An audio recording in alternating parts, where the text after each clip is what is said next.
Reactive training systems.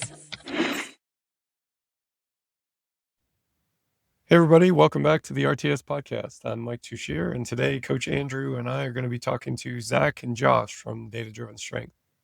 Now, Zac and Josh have been on the podcast before. We've talked to them about evidence-based practice and what their core training philosophy is like. And today's conversation, I mean, look, you can't talk about powerlifting without talking about some of those things, but today we start out talking about some of the more recent work that Zac and Josh have done and some of the recent podcasts that they've put out. And the conversation honestly ranges pretty far and wide from there. Of course, we cover nuts and bolts types of things. How many sets and reps do I do being the classic example, but always getting into, more nuanced and detailed sorts of layers as well, even into sports psychology a little bit to a degree.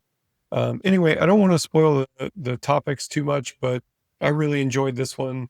I enjoyed participating in it. I hope that you enjoy it as well. I hope you learn a lot from it. Love to get any feedback that you've got along the way or after the podcast is over. And with that, let's get right into the conversation. I mean, Italian powerlifting has grown tremendously since I left, so I don't really know what it's like now. I've bumped into Italian powerlifters and I'm like, do you know so and so? And nobody knows them anymore. Yeah. No But idea. like we left in 2015, so and time flies, but let me tell you. Yeah. Have they had people who won worlds before, or is it just this last year? Like I'm not quite caught up enough, especially on the raw, or especially on the equipped side. But on the equipped, I think there's a bit more. But I mean, Carla Gara has been doing her thing for a while, but they're definitely increasing in talent, right?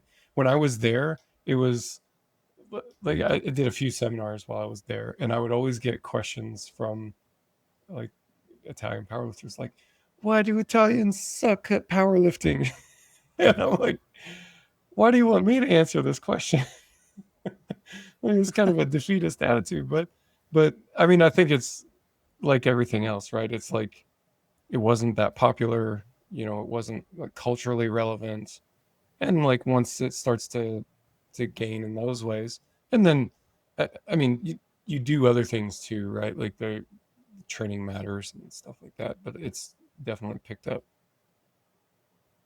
could have just told them it's because you didn't load the heavier bench press. Right? Yeah. You got stuck. Yeah. I mean, the answer, and I mean, this is just like those couple people that ask. I think the answer they were looking for is like, your bone structure is frail. You're built for cycling, or something like that. Just go That's what I down tell that myself road. in the mirror. Work on that positive self-talk. How long have you guys been lifting? Like to you too? Well, is a different question. How do you find the start? Yeah. Because we had the Bowflex in the basement, and I think I was like 12 Yeah. or 13. So if you go based on that, it's been like, whatever, 13 years, but probably seriously like, say about 10. Mhm. Yeah, I'd say similar to that. I remember the marathon sessions, hitting every muscle from every angle and do it again for every set to failure from every angle. Like that was just the initial introduction for me when I was like 16. But after that, it got a little more intelligent, I'd say, once I kind of got to college. So yeah, somewhere around 8 to 10 years, something like that. I love I went through it too, but I love the beginner, like the beginner intermediate obsession with like, oh, I have to do, because you don't have enough of a frame of reference of how long a training career is. So you're like, this block matters so much. Got to hit everything. Have to hit everything. By the end of the summer, perfectly. I'm gonna do this or look like this. Yeah. I remember when I first started programming for myself for powerlifting, and I was like, this, and I thought so hard about the block. I was just thinking like, oh, I need to do this, and I think I could do this and do this, and it was just this like crazy training program. And I did it, and I was like, oh my gosh, I did it. And then I was like, and I have to write another one. I, Like what? I think it's good that beginners are kind of in the dark. Just those unrealistic expectations, I think I feel they're like just that's so changing beautiful. though now. I feel like that's just so different now. Like that's the thing is like I think about that all the time now. I'd say I probably have less beginner clients than I used to in the past, but just the different movements you're exposed to. Obviously, just like the general training capacity of having done crazy things that maybe aren't as productive for a certain adaptation or whatever on paper, but having done that, expanding your horizons, not being scared of certain things, knowing when to push, when to pull back, just like all those little like intangible lessons that you gain from just being an idiot almost, I feel like has gradually almost kind of waned off. So I don't know. I feel like there is pros and cons to just kind of going in and having no idea what you're doing with the men's health isn't gonna know what hit them kind of attitude. Yeah.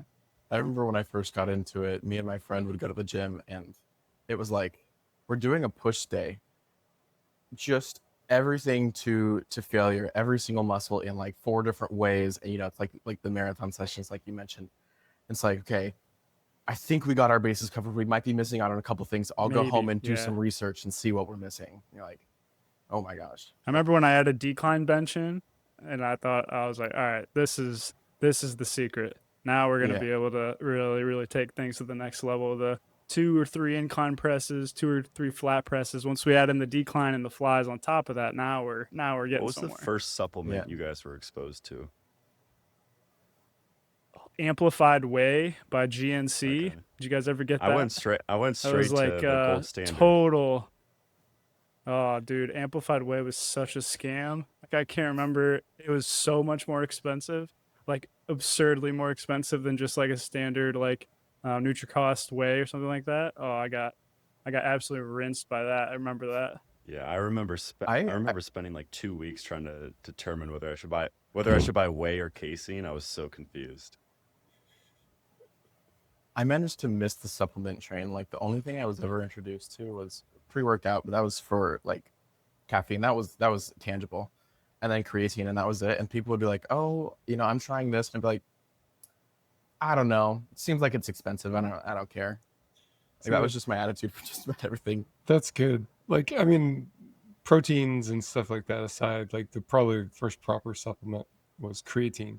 But I remember, and this is just like a sign of the times too, right? Like I remember that was a decision that you did not take Oh, lightly, same. right? But I mean, it's part of like just barely knowing what you're doing, and then just like the cultural conversation of the time was definitely different, you Mhm. know. It's I remember there was like a Facebook group for all the moms whose Right. sons played football, and we were all like, "Mom, I want to take creatine," and they're like, we're gonna have to discuss this with the ladies. We'll come back to you with the consensus after some deliberation." So yeah, I remember that too. I don't know if it's like I don't think we've moved on from that for certain populations.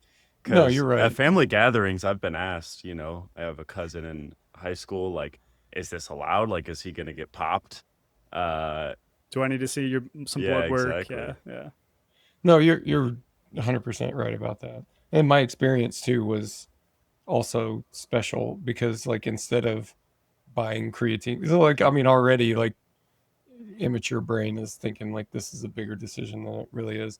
And then I ordered it online, and the company I ordered it from sends it in this like a giant plastic bag. Yeah. You're like, oh, here's my giant sack of white powder. Great. It Yeah. looks like Andrew, correct me if I'm wrong, are you located in the Midwest? I'm in Boston. Oh, I'm in okay. Massachusetts right now. Okay, I don't know why I got that mixed up, but I am from Utah, so culturally similar, but not quite. gotcha. I just did a quick search. It looks like in some Midwestern states, which is where I'm from, so I was curious. It's not banned. Creatine isn't banned. It's explicitly discouraged, though, just from a quick search. So like athletic trainers and coaches are encouraged to discourage their use. So that's where we're at right now, it seems. Good stuff. I feel like you just see some of the, like, I go through so much content on social media or talking to people, and it's like the barrage of creatine information, and I just get so bored of it. I'm like, guys, do we need to talk about creatine again? Yes, it's say like if Lane Norton does another post on creatine, I'm gonna unfollow. Apparently, in the Midwest, they still need them. Yeah. Yeah, exactly. Apparently. We'll Keep it start coming. geotagging those posts, man. Oh my- Well, we but it, good. well, I was just gonna mention. I remember Mike, you did some post, I think on Instagram a couple weeks ago that John and I talked about when we were in Atlanta. It was the question of if you know that something gives you a very small benefit, like some action, like how do you interpret that? Do you interpret that as, oh sweet, I'm going to do it, or do you interpret that as sweet, I don't have to do it? I love those posts you do, Mike. Those like little just thought experiments. I think those are so interesting. Dude, Hey, me and John were like this in Atlanta. Like I'm Oh, not. yeah. I'm getting the clear. I'm not doing it. If there's like a very small benefit, there's no way. And John was super adamant that he would do it, and I'm like, this makes so much sense for our personalities. Me being the person who would never take supplements because I'm like, maybe creatine does something, maybe it doesn't. And John's like, creatine plus the BCAAs mid workout, like that kind of thing. Like I could not be bothered. I'm definitely the kind that's gonna hand wring over the details. There was another similar one like that like because this is the kind of crap that I think about was like if you had to choose between like getting another 20 grams of protein or getting another 20 minutes of sleep, like which one That's do you all of choose? those. Like they're both like this tiny little thing, but like where do you draw the line between these two things? Ronnie was waking up midnight to get Look, those meals in, man. so I'm doing what he's doing. I get so many responses from that where people just like completely reject the premise, where it's Yeah. like, hey, which do you choose? And they're just like, I just drink a protein shake and go to sleep. Like, Yeah, it's well, like that's okay, not the yeah, point. come on, man. Yeah, no. Yeah. Well, as much as like getting your thoughts and opinions on 20 grams of protein versus 20 minutes of sleep is interesting. I wanted to chat with you guys a bit about um, I guess some of the recent work that you guys have published. And I know I listened to your podcast about it. I know Andrew has as well. And I guess we should probably start with the summary, which might be a big ask in itself, but just a kind of preview where our thoughts are headed is um, kind of related to the point that Andrew was bringing up about like in the case of minor differences, do you go ahead with it or do you not go ahead with it? So um, it's kind of related to like in light of the work that you guys have done, what changes for you in a practical sense. So um, lays out a good bit of the roadmap right there, but see where you guys want to go with it. Go for it, Josh. Yeah, I imagine, Mike, you're talking about like some of the dose response meta-analyses that we've done recently. Yeah. Yes. So I'll give probably in a way that makes my skin crawl a little bit, like the really high level overview, and there's plenty of pockets of details that we can go into. So I will purposely be far from exhaustive here, but I'd say this kind of approach that our lab has taken started with Zac because he basically saw all this research on proximity to failure, and that's been something that we've been interested in for many years and we've done previous work on. But ultimately, I would say there's two main observations that we made that Zac kind of recognized as like, okay, there's a better way to look at these questions. The first is that a continuous variable should be treated continuously and probably not in discrete buckets or even in like a binary. So it shouldn't be failure versus non-failure. It probably shouldn't even be like, failure versus 1 to 3 RER versus 4+ RER. There's limitations to the kind of bucketed approach. So that's the first observation, is that was the typical approach, whether it's proximity to failure or another common training variable like intensity or volume or frequency. The second observation is that training works, especially in the research, and any differences we see between effective training programs are going to be quite small, and there's going to be a lot of noise around those differences. Again, that's especially the case in the context of research studies and in the populations and the protocols that are used.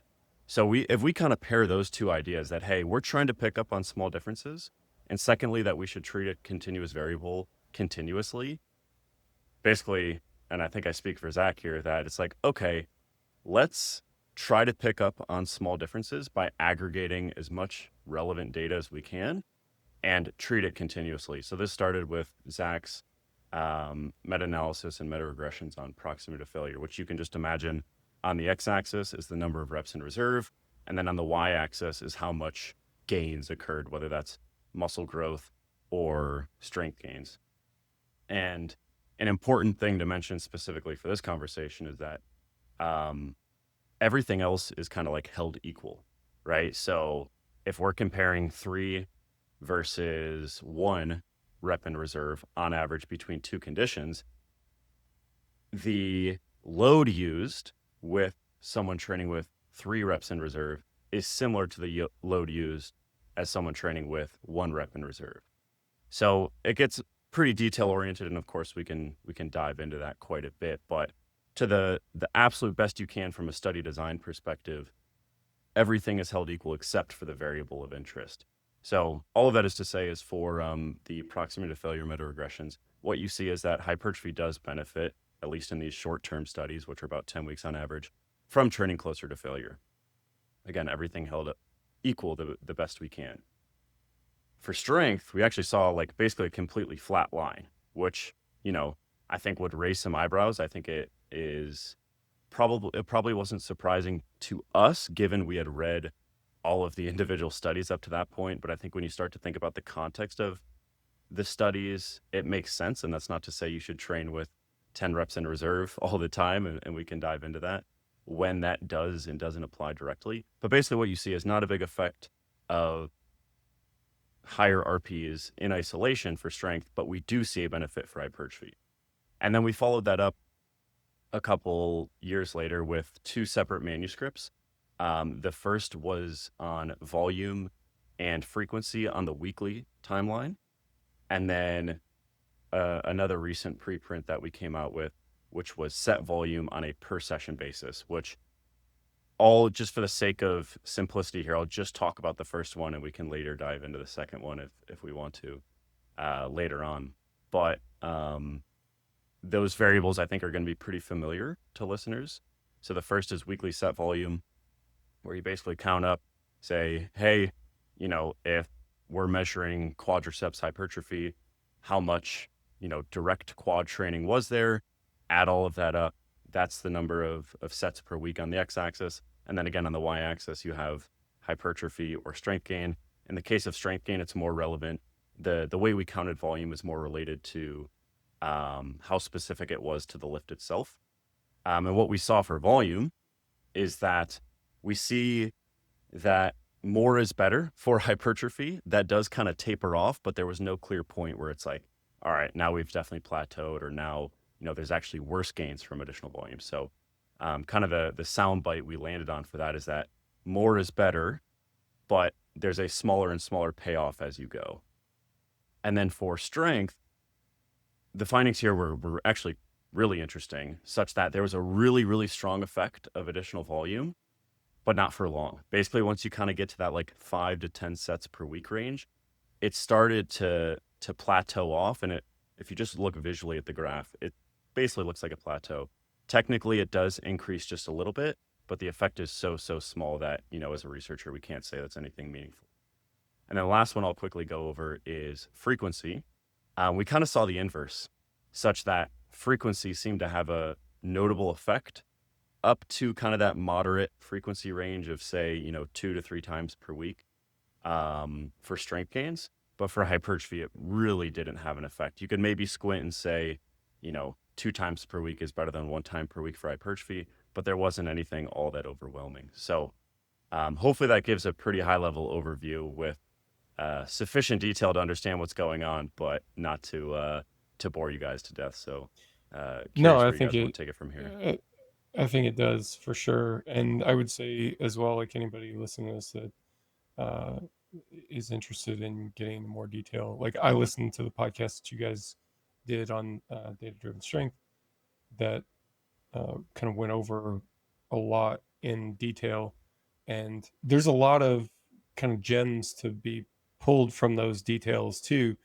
So I would definitely recommend checking that out and giving it a listen. So kind of with that overall context, it's, I mean, there's a lot of things here that are interesting to me. Like the way that you guys counted volume here, I thought was an important distinction. And I don't, has that, I'm not aware of that being like a super common way of doing it as well. Like, I forget off the top of my head where the term that you guys used, but kind of scoring things based on specificity and using that as like a factor in terms of counting the effective volume of the thing.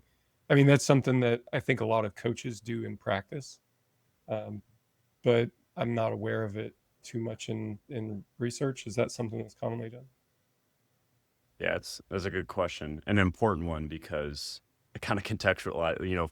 If you don't understand the independent variable of the research question, then it's hard to think about the practical conclusions. So I'm glad you brought it up.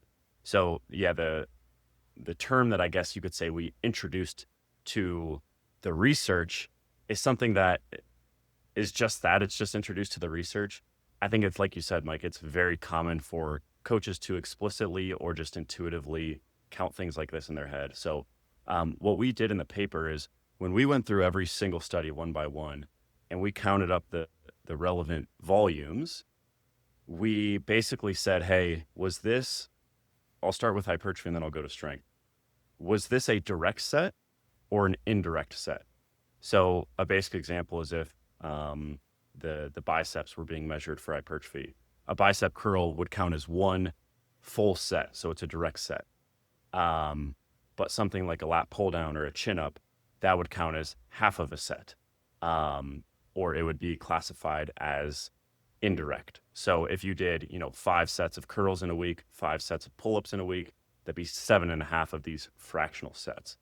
And that hasn't been done in the research before. I would say for good reason. It's like a little bit hand wavy because someone could have just listened to what I said and like a lat pull down and a chin up and a pull up, those all might be different in terms of biceps growth.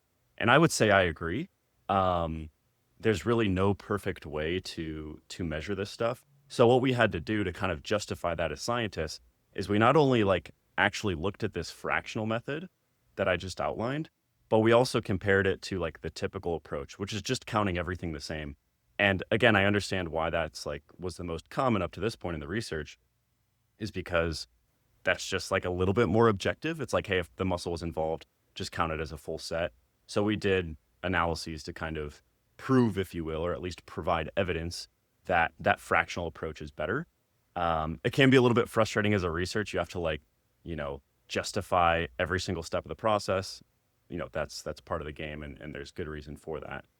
So I would say that is a novel thing that we added to the research, even though in practice it's really not all that novel. But at the end of the day, I don't know if that's the most practical thing in the world to say, hey, you have to count volume like this if you're a coach.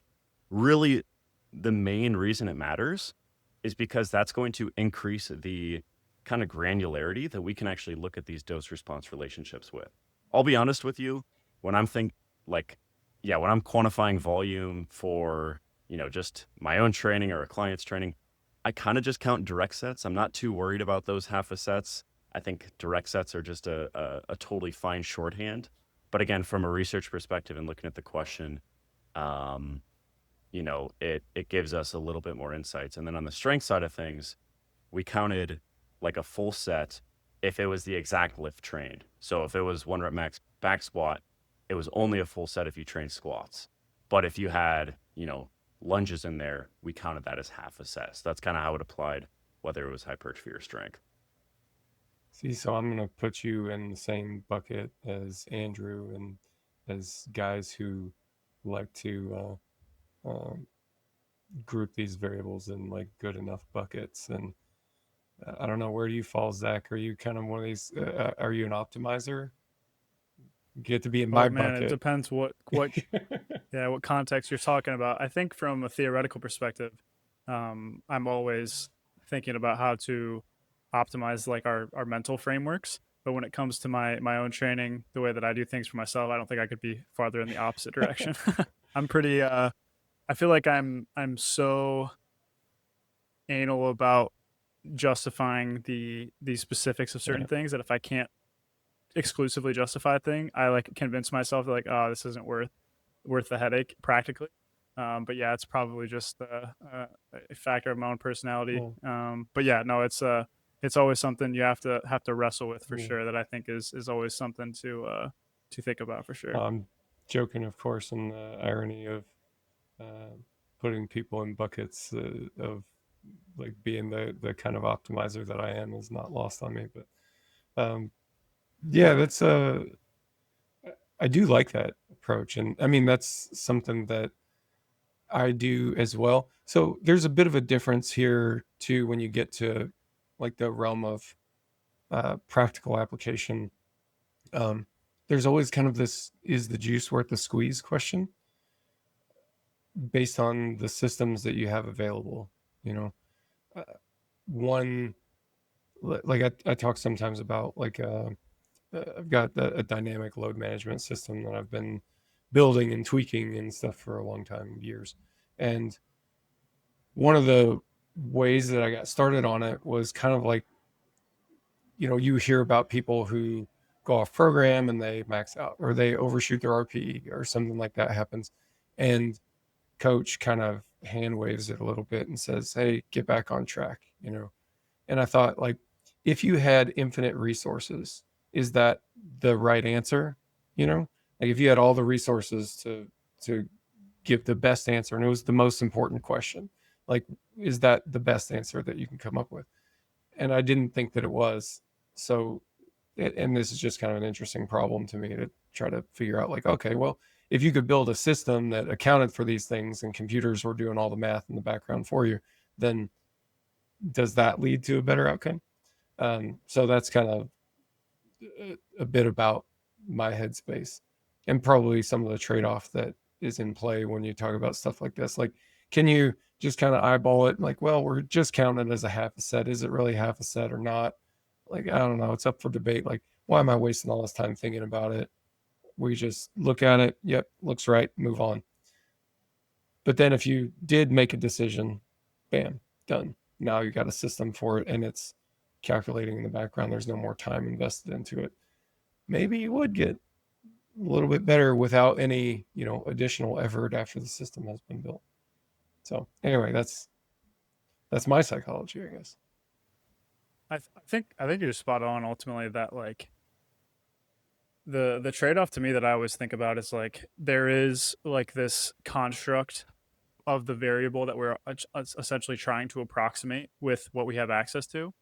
And I think sometimes the paradox is if you try to approximate that with incomplete information, even though if it feels like you're being more precise with the way you're quantifying that, you actually might end up making worse predictions. And I think that's the paradox in a lot of this stuff, is like someone could view the fact that treating all indirect sets as half in this case is an oversimplification, one that we would agree with. But the alternative is to make likely gross speculations on the exact scaling of the way that those things would operate. So if we treat everything the same, we might actually end up uncovering the reality that we're ultimately trying to approximate to a greater extent until we have more clarity of the actual speculations that would inform that construct of reality that we're trying to uncover. So I think that's always the trade-off with this kind of stuff. And Mike, I'm 1000% with you, and I'm sure Josh can probably attest to how annoying I am sometimes with trying to systematize assumptions and systematize decisions like this and every nook and cranny that we possibly can, because I just think that's I've always loved your quote about, at the end of the day, what we're trying to do is put the right weight on the bar and lift it the right number of times. Like that is just such a ethos quote that I just love. And trying to just construct training systems around that more holistically. And I think I'm sure we'll get to it. But yeah, there's a lot of different practical things that I think kind of come from these series of projects that can kind of hopefully push us in the right direction for those types of things, and think about things a little bit clearer from a practical perspective while balancing that aspect of that paradox almost. Yeah. Kind of at risk of digging this rabbit hole too deep. This seems like a problem of reductionism, where you reduce things too far almost, or past the point of being useful. And look, I can attest as like trying to build out a system that has a lot of like accounts for all these details. There's so many decisions that get made just on the fly, and so many things that like you're not even aware of until you try to externalize it. Like these gradients where, this much is okay, but that much is too much. And how you decide all this stuff is just like, it's been really illuminating to try to build it into a system though, because once I've kind of realized some of this, like, hey, you're bringing in a lot of information, but still you're kind of going, okay, right about there. That looks about right to me. Well, why 4 sets and not 5 sets? The real answer is, I drew the line in this spot. We could make some reasons, like you can apply more reasoning to it, but ultimately it boils down to, I drew the line in this spot and you drew the line in that spot, and it comes out to a different number of sets, which is a frustrating thing to hear for clients sometimes. Like at some level there needs to be some kind of answer, and it not just be arbitrary in some way. But I mean, the fact is it just kind of is. And I wish it wasn't as much as anybody. You're doing the same thing if you write a training program without any sort of system too. So, and that's the thing that's always the uncomfortable reality, I think, for people, is that whether you want to, admit it or not, whether you're writing down a neural network or some close approximation thereof in a spreadsheet to come up with the answer to deliver the 4 sets, or you let the neural network in your brain develop that same exact 4-set answer, both of them are essentially going through the same process. Yeah.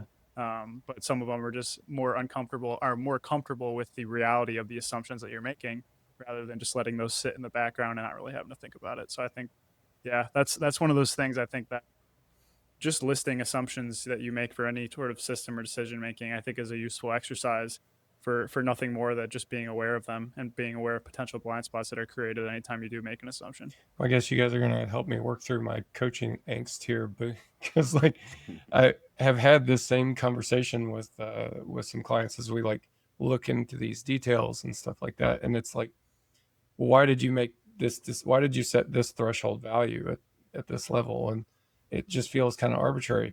And that was almost my exact reply. It's like, in any program that you do, that's still there.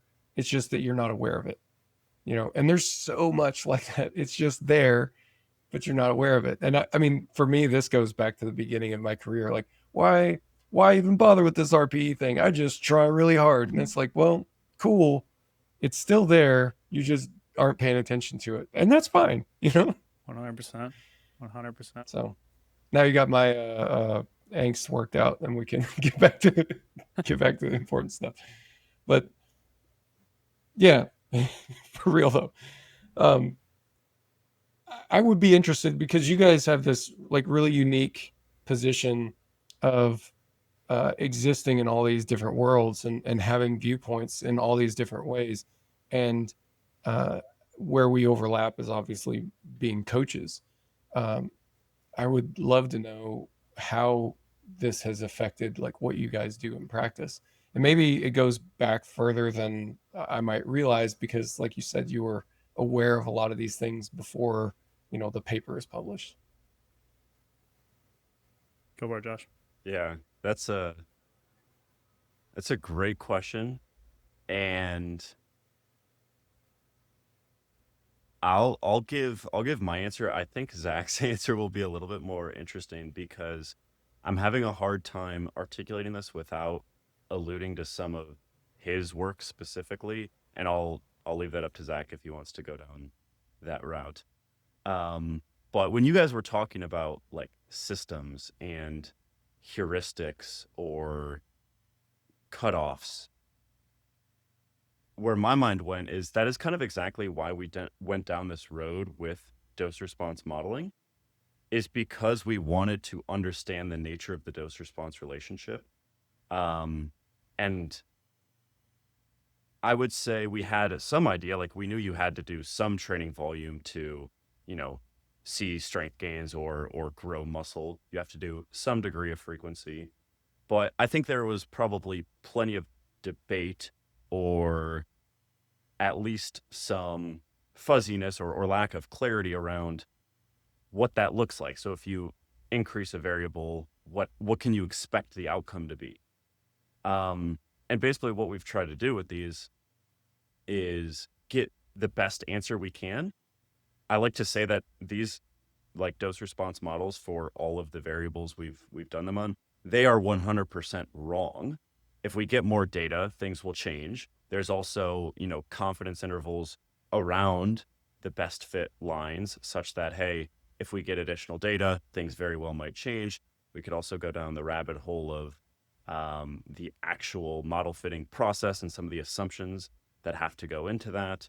But all of that is to say is we feel pretty good about this being a nice starting point for most people to integrate into their mental model, such that whether you are explicitly creating rules or implicitly creating rules and you're just kind of, doing it in your head and laying it out, again, a little bit less explicitly, to have these heuristics, I think is key. So I have found these mental models to be, or these models to improve my mental model quite a bit, or at least remove a little bit of the guesswork. Now, at the same time, like I said, not only are these models wrong, these dose response models are wrong, but they're also limited. So I think you also have to like keep those limitations top of mind. Like if the average squat 1 rep max for a study for the participants at baseline is 100 kilos, there might just be inherent differences for someone that, has a squat 1RM of 200 or 250 kilos at baseline. At the same time, and again, this is where I start to creep into Zach's lane a little bit, and I'll see if he wants to take the baton and run with it. I do wonder if kind of the actual underlying physiological response to a change in a training variable is the same, but what's different is the constraints, right? So in other words, someone that can only, has a squat 1 rep max of 100 kilos versus someone with a squat 1 rep max of 250 kilos, I do wonder if the dose response relationships, at least from a high level, are kind of the same, but what matters is the ability to actually tolerate that or to handle it or to sustain it. So that's an example of a limitation is strength. Another limitation is the time scale, right? Average study length is like 10 weeks. And, I'm sure we could go back and forth for hours and we would probably have more questions than answers at the end of it about the contribution of hypertrophy to strength for long-term development. Because the strength and hypertrophy curves just look different. And that's just a limitation and something that we don't know, but I think you can kind of create a mental model based on your own experiences about how those two might fit together for long-term development for an athlete. So I would say in a lot of ways it has simplified things for me because I have a more informed starting point for these underlying dose response relationships such that I feel that much more confident to make decisions. And that's never to say like I know the answer, but I at least feel like I have a directionality that I can expect. And I think that has been pretty empowering. And then that obviously gets into like, again, those individual differences, or what other like what other confounding variables are there, like, the sex of the athlete, or the strength level of the athlete, or the training age of the athlete. And that's something that I would default to Zac to. So Zac, if you want to run with that, feel free. Hey, if Ronnie Coleman was a powerlifting coach, he might have said, everybody wants to build custom training programs, but nobody's got a process for how to do it on the regular. But we do. You see, most coaches rely on trial and error, and that's fine if that's your jam, but we wanted a coherent process. Way back in 2015, when I'd already been coaching for over a decade, I finally had learned enough from enough sources that I was able to put the pieces together into one coherent process. We call it emerging strategies. The bulk of our 16 world record-setting powerlifters set those records using an emerging strategies program. We talk about emerging strategies a ton on this podcast and everywhere. If you ever want a single, thorough explanation for how to implement the emerging strategies process, well, that's the Emerging Strategies course. The Emerging Strategies course includes 8 modules. That's almost 24 hours of video instruction covering everything. We teach fundamental concepts and basics all the way through integrated examples and case studies. You can watch it at your own pace, as fast or as slow as you want.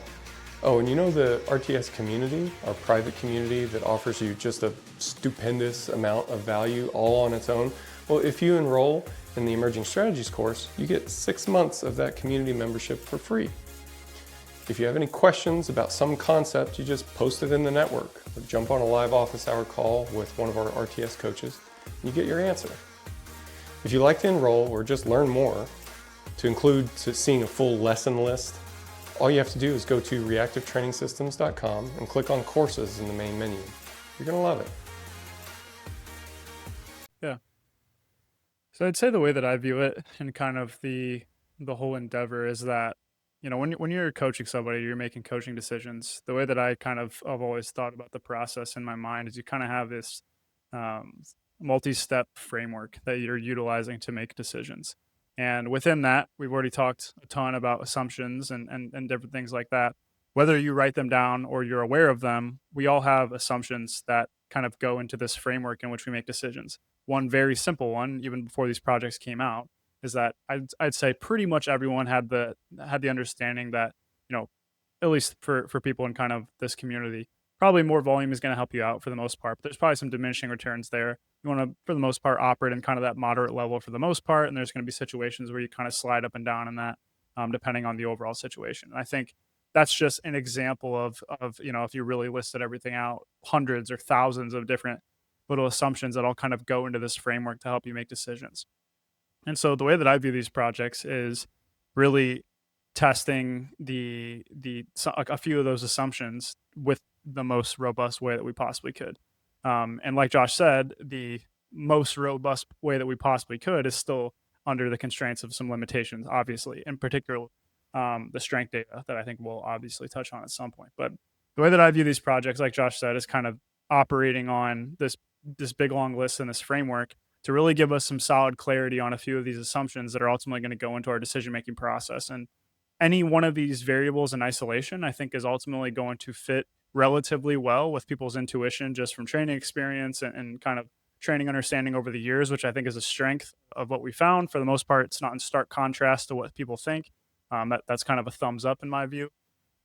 But what I think it does help with is that by quantifying and going through the robust process of giving our best estimate on what these relationships look like, by building multiple of those training variables together, now we can start to compare them across different situations. It essentially creates a hierarchy of decision making that you can encounter in any given situation.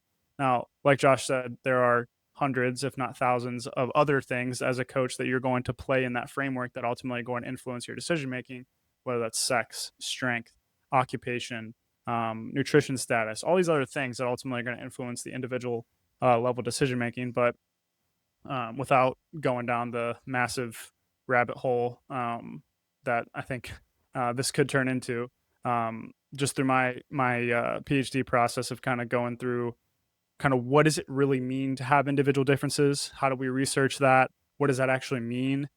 Those kind of things. I think that understanding these dose response relationships can kind of exist in the background and kind of be true for all people, but that still manifests in different training prescriptions that could be kind of the best practical prescription for somebody. I think is something that we've probably changed our mind on a good amount, on kind of how that process plays out and ultimately how that framework is designed. But I think that's essentially how I view that it's changed kind of my practical way of thinking about it is I have these kind of hierarchical dose response relationships that kind of help me from a troubleshooting perspective in terms of the directionality that I can expect and I may want to head for a given situation. And those probably kind of operate in the background for pretty much all situations. But that doesn't mean that there's other contextual factors that aren't really, really important when we're actually manifesting the final training prescription when that entire framework kind of plays out. So that may sound like a kind of non-answer slash small shift slash isn't that what you always do? But I guess from my perspective, that has been a relatively large shift. And I guess it really shows in maybe some more of the specific examples and things like that you would make a given coaching decision in. But Mike, I don't know if that makes sense or if you have any follow-ups there. Yeah, that does help. That clarifies things, I think. And I mean, this is, in my experience, what real coaching is like as well, right? Like if you were like, used to write 5 sets, now write 6 sets, then we were not operating on a really high level to begin with. So that makes sense to me that, this becomes not transformative, but like informative. It's part of the, to borrow a term from my time in college, it becomes part of like the requisite variety that you have operating in the background to make a creative solution for a given client's problem. So what that was about is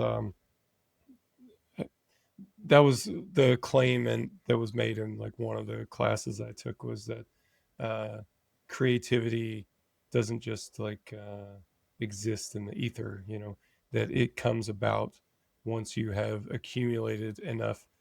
Again, the term they used was requisite variety, just enough like different experiences, enough information about this specific problem, and then maybe other stuff too. And like, depending on the problem, maybe you're pulling things in from really far ranging situations. Like if you have a client with a very specific medical condition, like knowledge of that medical condition would be important to the intervention you come up with. But like what you're talking about is core information that kind of exists in the background, and by that, like in that way, is useful to all the programs that you're writing. It's like, and it's not like, oh, we do high RPE for hypertrophy, we do low RPE for strength. It's not quite that simple. It's more nuanced than that. It's like an operating system of a computer. Yeah, almost. Yeah, it's like, it's literally the the chart that you guys have posted and shared. It's like if you understand this relationship, then it matters in a wide range of situations. Is that? Yep, exactly. Cool. Bingo. Can you guys say more about like?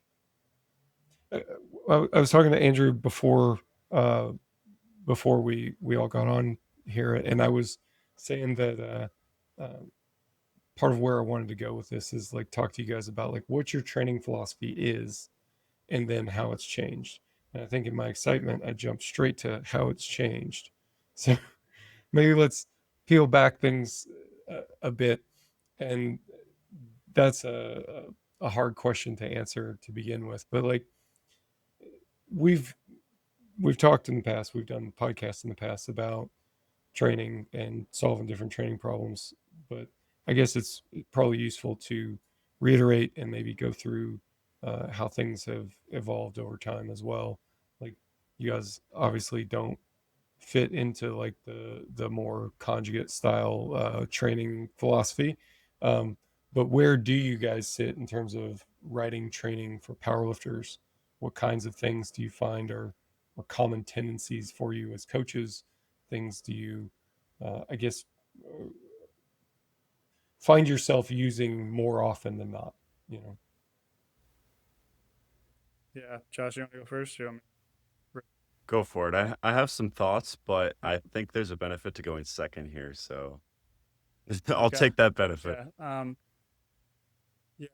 The only reason I jumped at it is just because I'm pretty confident how I view my training philosophy today, but maybe less so where I kind of, and I think that's part of it, is like I didn't really, I don't think I could have given you a really distilled like what is the principle in which you're kind of going about this process, like the top line or the executive summary of that kind of that framework that I described.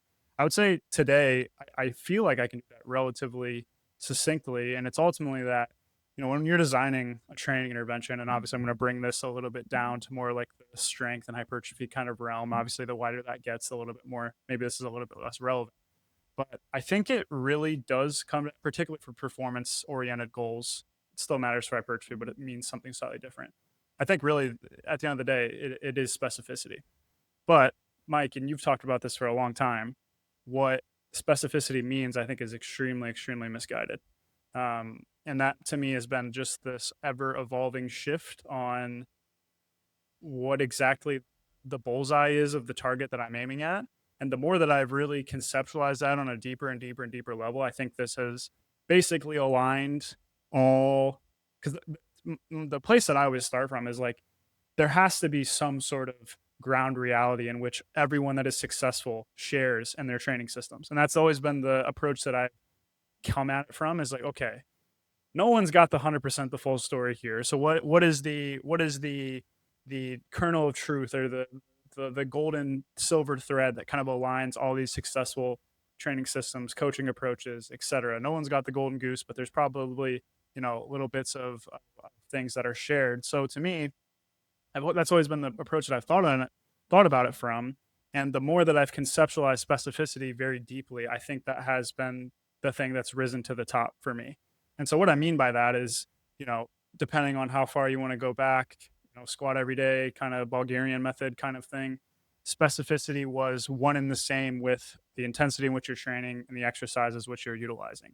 And, you know, kind of growing up through a traditional exercise science education, that's going to be the kind of that's going to be the hammer that you're hitting all the nails with respect to anything from a resistance training perspective. And obviously, as you get to, you know, more advanced status yourself, coaching individuals that have special needs, or you know, just kind of get more experience in general, your net widens. You realize that hammer doesn't always end up actually putting the nail into the piece of wood, and I think that's a pretty common experience for anybody.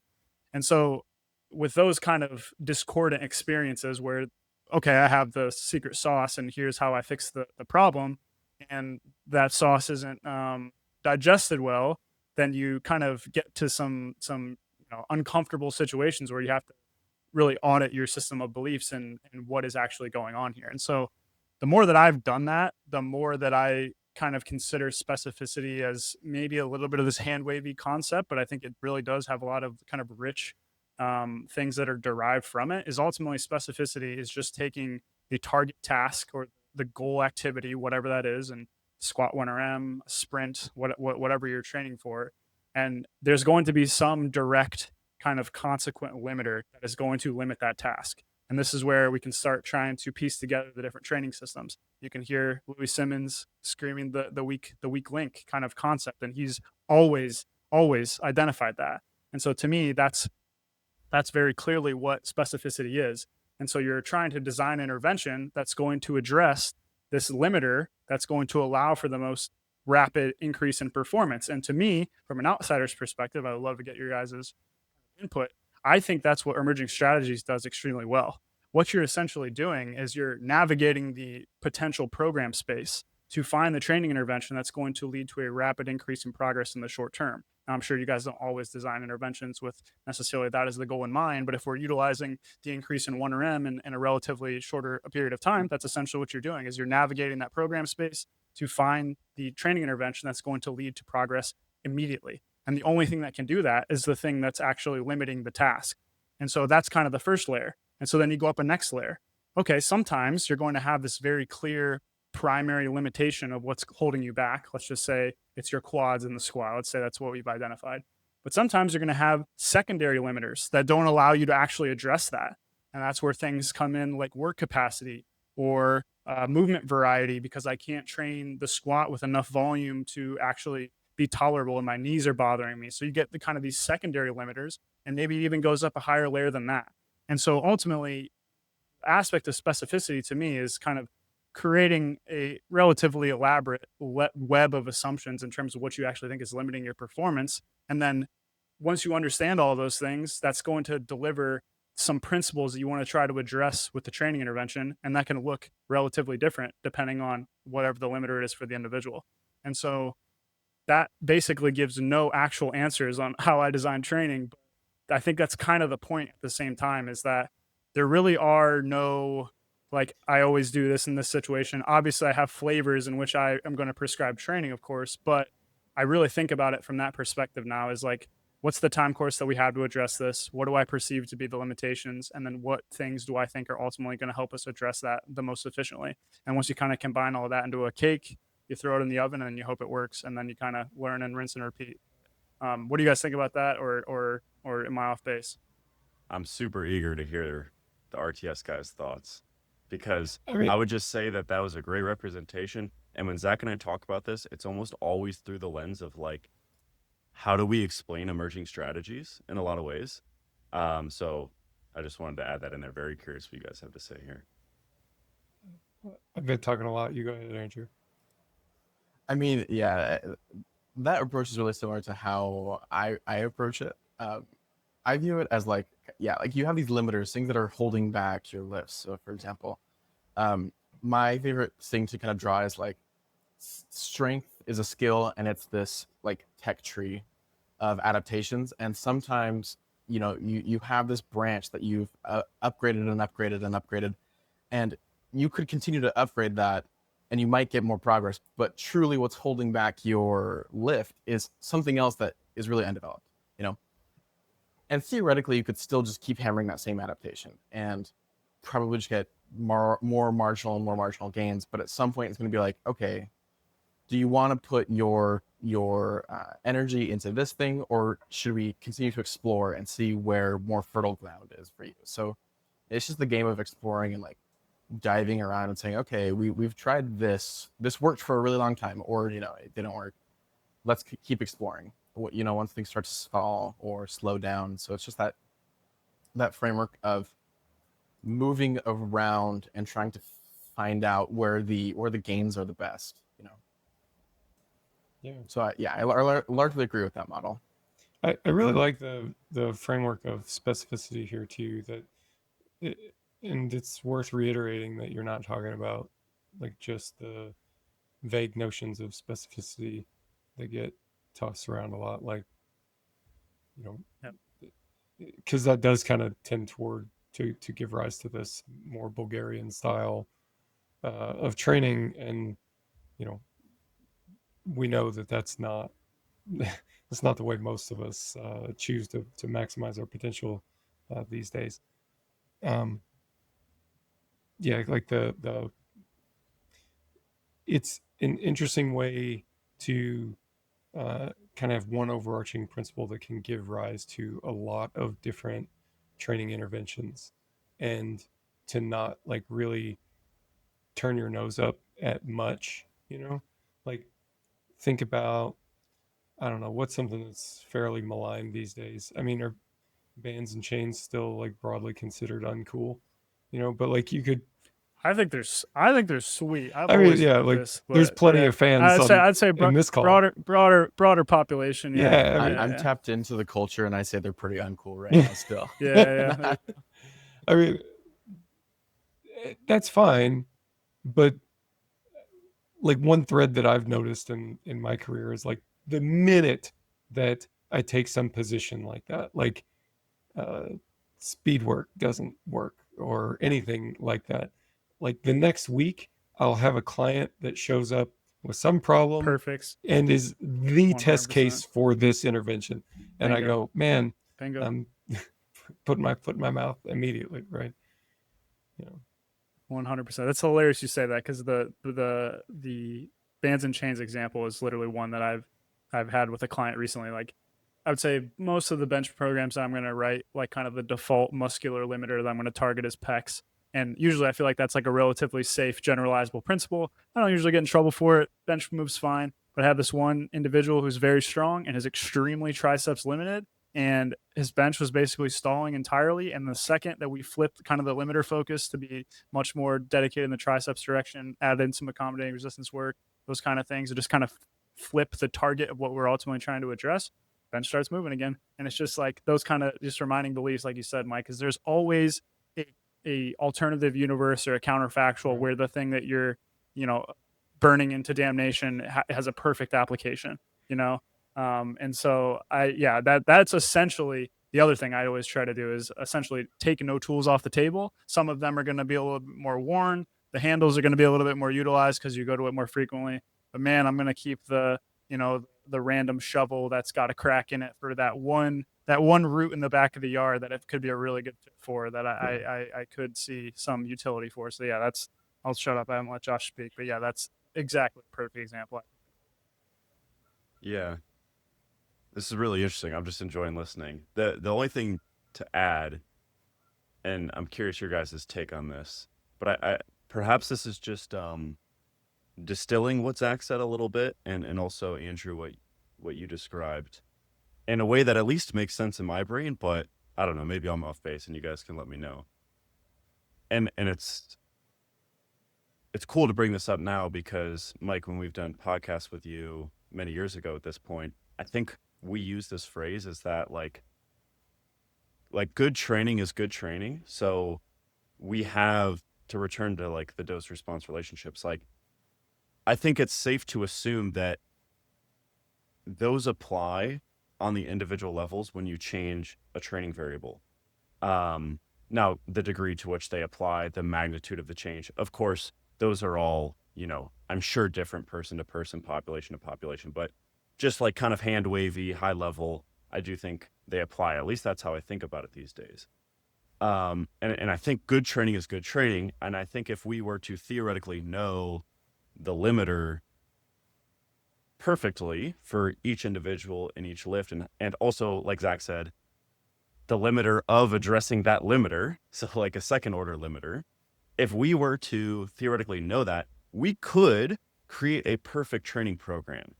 And I think an experienced coach could probably get decently close, or at least past, the 80-20 principle of creating a perfect training program for the individual. But here's where I think this is how I think about problem solving these days, is that your job is to adhere to those principles that create that perfect training program or close to it within the limitations of the athlete. Because we don't, operate in a perfect world where someone, can train all day or, perfectly time their training or never get hurt or, never get sick and lose 3 kilos over the course of a week. And then you have to kind of adjust everything, right?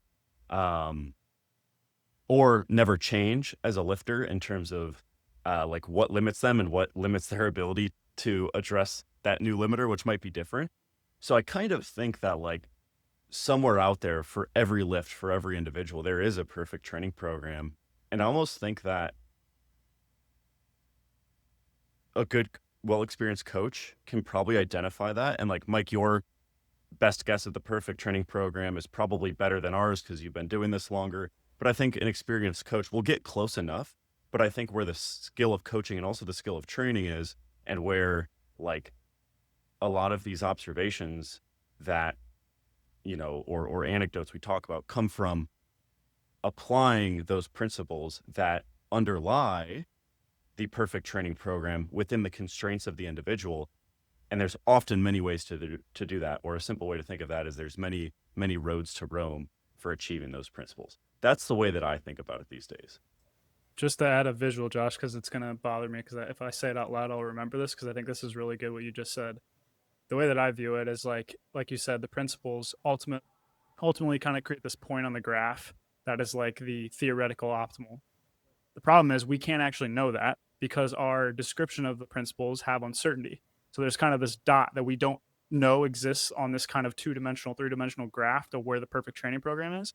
And then the constraints of the individual and our perceptions of the principles and the framework that we use to coach kind of creates a strike zone. And that's essentially what good coaches do, is they try to throw that dart inside the strike zone. The more advanced an individual is, that strike zone starts to get smaller and smaller and smaller, to which you have to be more precise with that prescription. But that's exactly how I think about it. Is there's some sort of, golden dot in that space somewhere that, hopefully over time we'll better understand training principles, better understand how to uncover these things, and we'll be able to kind of see the fog of that a little bit better. But the reality is we have uncertainty in the way that we conceptualize those things, so we don't know where it is. All we can kind of guess is the strike zone in which this exists and try to give our best guess there. But yeah, that's a perfect way of describing it. I agree with that fully. And the interesting thing to me that it kind of sparks in my mind is, like, we're all obviously coaches and we spend a lot of time writing programs and think that that's important. I do too. It makes me think of this idea, though, that like any training program that you write is like this set of more or less vague instructions, and then it's got to be actually carried out, and there's quite a bit, like if you're really paying attention, there's quite a bit that's not written down, and it's like, yeah, the exercises, the sets, the reps, yeah, that's written down. But like, what are you paying attention to? Where's your headspace at? How much effort are you bringing to this session? Because it can't be maximum all the time, so some sessions are more important than others. Yeah, I don't know why it connects to this in my head, but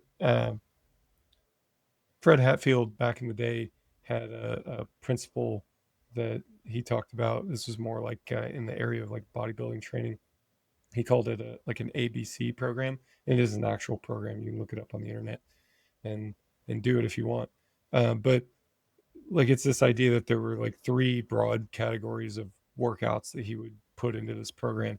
There was the C workout, which for him was like, that was the hard one, that was the one that was like driving progress, and it was brutal, and it also like had the longest recovery time after that, but then there was the A workout was like this very light, facilitative session, and the B workout was kind of in the middle, which, I mean, like, as a concept nowadays is not, strange to us or anything like that. It was pretty big deal at the time, though.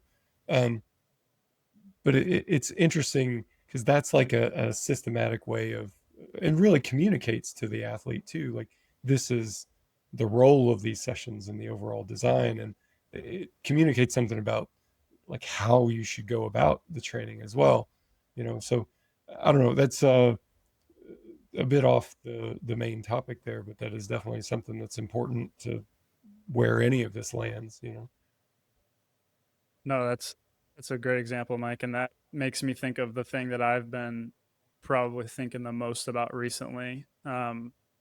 Is, and we just had a really long discussion on it on our podcast that Josh and I have been kind of discussing it back and forth. It's just this idea that, first and foremost, I completely agree with what you said about the fact that there is the training program, which I think exists 20% of the information and the assumptions that you intend for the athlete. And then there's the brain space and my desk of thoughts that are going when I'm writing the training program. And I think, unfortunately, in an online world in which training is delivered nowadays, like, I always go back and Mike, I know you've talked to him probably multiple times, but I always think about, this is where some of John Kiley's stuff comes back in, and just feeling the athletes in the room and those kind of things. Like you said, if this was the most important question that we had all the resources in the world to answer, you absolutely would be more agile with things on a day-to-day basis, session to session, things like that.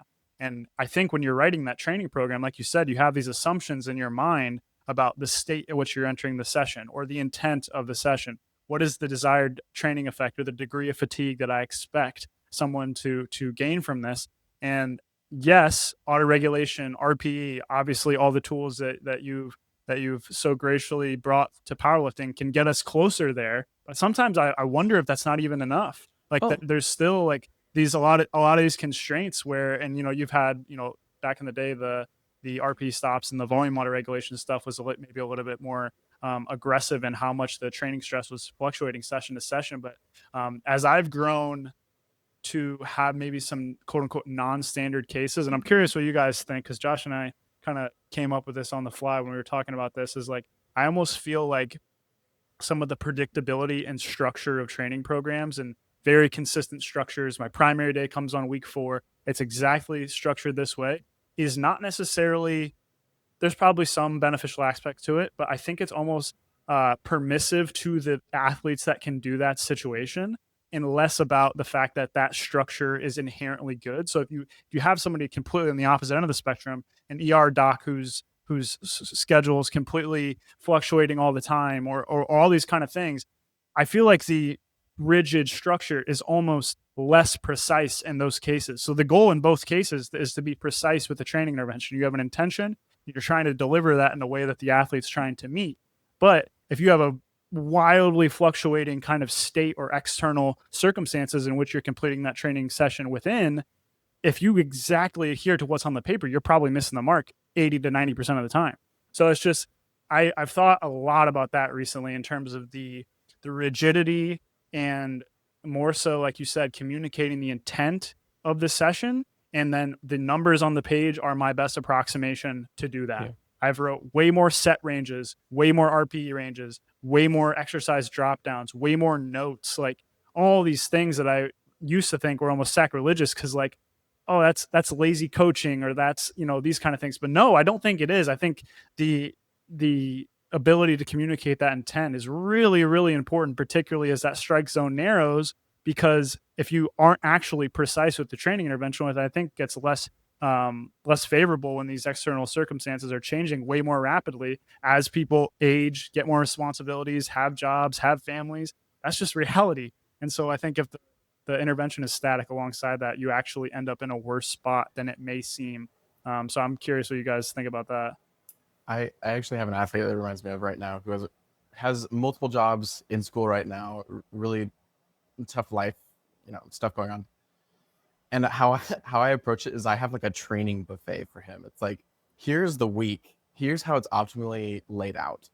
There's like 5 written days of training, and there's one day that's like just this like crazy session that's just supposed to be like picked out whenever he can do it. And it legitimately on a lot of these, they're open-ended, and specifically for him, a lot of them are written as do a tricep exercise, get a pump, feel good, and leave. Like it's even that like overview, because every time we've tried to be more specific, like exactly what you're saying, like it becomes detrimental. It's like, okay, we can prescribe all this, but at the end of the day, hey, here's this, and I approach it this way. It's like, here's this hierarchy of things that I think are more important and probably more useful. Take it like a buffet. Like today you're doing your competition squats, and you were supposed to do, leg extensions or hack squats after it. Do what you can right now. And then the next day, if you have time, maybe get that in. But it's like the choose your own plate kind of workout. Yeah, that makes sense to me. I mean, I've used a similar strategy for people that, especially like the life chaos situation. That makes a ton of sense, I think. Something else that kind of connects to this, Zach, is for me, when I first started working on RPE, the problem that it was meant to solve was kind of what we're talking about here, right? Like to me, if I go back in time to that period, I'm talking to other powerlifters, and a frequent message that comes up is you've got to learn how to listen to your body. Listen to your Yeah, body. and it occupies this space. It's the same thing that we're all talking about here, and like, yeah, sometimes you just do a little bit more to get a pump, and then you take off. And sometimes the session's really hard, and you got to pick the day when that's, it's a give and take, right? And people will go, okay, listen to my body. How do I do that? And the answer was like, well, you just got to train for like 10 years and you just figure it out. And I thought, well, okay, well, how do I help people realize this sooner? Like, how do we speed up this process? And RPE was a way to kind of conceptualize that, which is interesting because I think it does that in like a micro sense, right? Like if you get pretty good at rating your RPE on bench press, and then let's pick a better example. You get really good at rating your RPE on squats, and now I ask you to do farmer's walks. You can kind of get a feel for it, right? Like there's no reps in reserve in farmer's walks, but you kind of know 8 feels like this, and all right, yeah, about an 8. And is it right or wrong? That's not the point, but it's like a communication aid, right? It helps in that way. But then like there's all these other ways that don't get helped, and like you still have to learn. Now I need to back off. Now I can push it. And these different sorts of contextual bits of learning that happen. Like, look, they happen over time, but even as somebody definitely at the oldest training age in the room here, but I still get it wrong a lot. And when I get opportunities to train with other people, it's nice to be able to go, hey, my back is feeling kind of off. I mean, it doesn't hurt, but it's not right, well, I don't know, maybe do another warm up and see how that feels. Yeah, you're probably right, and you just kind of figure it out as you go, and I think there's a lot of value in that. Those are always the examples I think of as like the not injury, but like the tweak precursors almost. Yeah. You're warming up and you feel that little thing in your pec and you're like, I think I'm fine. But if you verbalize the situation to somebody, like, dude, it's one session, you're Right. 16 weeks out, like, Yeah. it's not worth it. Like it's not. And it's just like those kind of things I think you can, there's just so many examples of like those types of things. I mean, this is a completely off topic now, but like this kind of cuts back to like training partners and the relative value of that, which is a thing that's definitely underrated at the moment. I've definitely trained with people before, and you get some that will be like what you're talking about, Zach, like any sort of anything, like, if you're talking about it, you better pump the brakes. Sometimes that's the right move, sometimes it's not. And then, you can definitely have the other end of the spectrum there as well, which is, I think, also, well, probably more of a problem, right? There's an asymmetry to the degrees of problems the extremes cause in this situation. Zach, Josh, I've been cutting you off. Go for it. Zach, was it?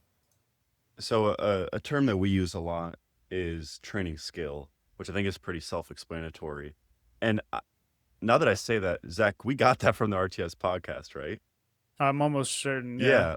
I'm sure. I don't So know we if I can't can take take credit for it, but I like that you guys say the same words that we do. That's pretty neat. Yeah, so we just take RPE, do research on it, and then talk about training skills. So we're gonna have to name drop you more. But yeah, I think that's super relevant though. yeah. Anyway. Yeah. What kind of came to mind to me is, I'd say probably the biggest change I've made is like coaching, a handful of years ago. The big task for the week was writing the programs. It's like, okay, how many blocks do I have to write? Whereas now, like, that is still a task, that's a good bookend to kind of take a step back. What do we need to change, if anything? Where are we competition wise? Where's body weight? It's a good, I view it more as like a milestone, if you will, as opposed to a time to rethink anything. But anyway, it's just less of what's top of mind now. And what is top of mind now is how skillful was the execution of training, in the last week or the last 2 weeks. Because there's so many of these things that can't be quantified. I think RPE, like you said, Mike, is massive, but it only gets you a certain percentage of the way there. And there's just a lot of these things that cannot be quantified. You can't really have like a perfect flow chart based on, your pain rating or exactly how much sleep you got or how much stress you're under, which I think there was a time where I was hopeful that was the case. And then it could tell me what to do as a result, or I could have a system like that to tell the client what to do. And, maybe we can make improvements beyond just like set count or set range, rep count, rep range, percentage, whatever, RP. Maybe there are improvements, and I'm always excited to see what you're cooking up, Mike, that we can make on that front. But I think we would all be on the same page that we're never going to fully get there. We're never going to have a questionnaire or a system that has inputs and a output that we can always rely on. So I care more about the training skill side of things these days for all lifters, and encouraging folks to go off program when it was the right call to go off program. Yeah. So I like to use the phrase, don't be a prisoner to the program. Whereas I think in the past, I almost viewed it like complete 180 as like, that's the program.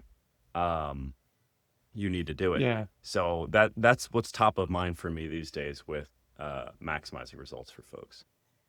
I end up telling people, don't let a spreadsheet tell you to do something stupid. Yeah, that's perfect. I'm going to steal that for sure. It's funny. I feel like the thing we're getting at right now is like the thing of coaching. Like coaching, I feel like the skeleton, the bones of it are writing a training program, right? But what I find that I encounter so much more, like actually working with people, is trying to develop like training skill, like we're talking about.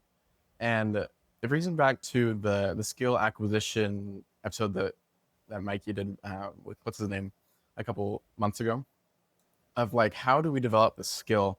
And I'm relating this. I recently read part way through, I don't know if you guys have read it, The Inner Game of Tennis. And it's a little bit about the skill acquisition.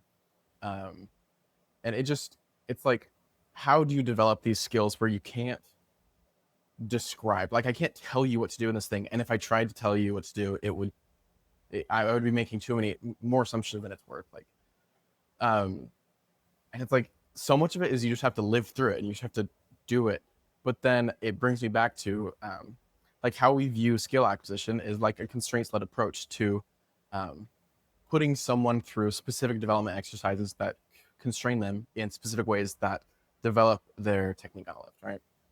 And I view training that you can do similar things. You can put specific constraints onto an athlete. You can experiment with certain things that are constraints, not because you need to put the person in this like jail, like RPE jail, whatever. But it's like this constraint to further show them different solutions to a task, and different models with which they can like approach different tasks with. And I feel like that is where a lot of my coaching mental space goes, is towards this training skill development and figuring out how to put creative constraints or put constraints that are creatively useful on certain athletes, and not in a way that's like you need to be constrained, but like a way that's like, you, with this constraint, you will adapt and learn different solutions to this problem. So, and anyway, Yeah, I jive with that a lot. Like that, I think that's a good space to spend like your mental effort in coaching on. You reminded me of a book I read a long time ago that I might pick up again. It's called The Art of Learning by Josh Waitzkin, and it's a really interesting story. Like he was a really young chess grandmaster and chess prodigy and everything, and so he's talking about kind of his journey through like becoming really good at chess. And like in the beginning, you're learning a lot of things and you don't know much, and it's like there's the explicit rules that you learn, but then there's a lot of just kind of feel element to it because you don't know anything more than that. But he talks about like this kind of long period in his career that I kind of like, to put it in powerlifting terms, would be like your late junior years, like you're into the open, you're still a young open lifter, you're still developing and got a strong upward trajectory, but you haven't reached sport mastery yet, right? And he talks about like numbers to get numbers is how he describes it, which I remember reading it and it didn't make sense, but like at this point in my life, I see that, and like in the way that we can count the number of sets and the RPE, and then combine those to get a different number, and then maybe combine those to get a different number still. And that's supposed to tell us something. Like you go deeper and deeper and deeper into these relationships, and they are real relationships. This isn't a waste of time or anything. This is like real actual learning and development of mastery. But for him, at least in his chess learning, he comes out the other side and it becomes again about feel. Like there's this deep understanding that underpins it, but it still comes back to you feel it and you're reacting to this. You've internalized it, and you're reacting to things as they happen. Now maybe performing well in a chess tournament's different than writing a really good training program, but I think there's elements of crossover here and things to be learned from. Yeah, the thing that comes to mind for me is like when I hear both of you guys talk about that is I think it's like that paradox of precision again. Is like if you kind of zoom out and think about the types of training programs that have led people to be successful, I feel like there's people aren't doing marathon running programs to become a world championship powerlifter. So there's a sufficient space of programming that needs to exist within. And I think you can be better or worse within that spectrum. So it's not that programming doesn't matter, obviously. My point is the way that I think about it nowadays is like, what is going to hold somebody back from actually reaching their potential? And it is 1000% every single day of the week, whether or not you are able to establish the strategies to be able to do this for a long time and be able to navigate within the space of effective training for year after year after year after year. It's not the fact you did 5 sets, not the fact that you did 6 sets. So I've just put such a premium on building that toolkit of you just into like Josh, like what you were saying is like, we can get better understandings on how, sleep metrics or recovery metrics and things like that can better approximate what I should be doing for today. But there's always going to be that one or two if statements in the back of your brain that say, although my sleep is terrible, today's actually a good day to go for my RP9 single, even though by all, and I always just call it like listening to your meat computer, like a novice individual doesn't have the requisite experience or exploration of training to have a very finely tuned meat computer. But as you get, more advanced, more experience, like you said, Mike, you've just done more things. I feel like your intuition on those things gets substantially better. And at some point, the structure is extremely useful initially for novices, early intermediates, like those early junior lifters, to have a structured way to get exploration of like that training space. But at some point that almost becomes a restriction because you have a very finely tuned sense of how to actually navigate that in kind of the further you go. So that's always where I kind of just come back to is like that building that toolkit is almost necessary to get to your potential, because probably not a specific training solution. Obviously there are better than worse ones.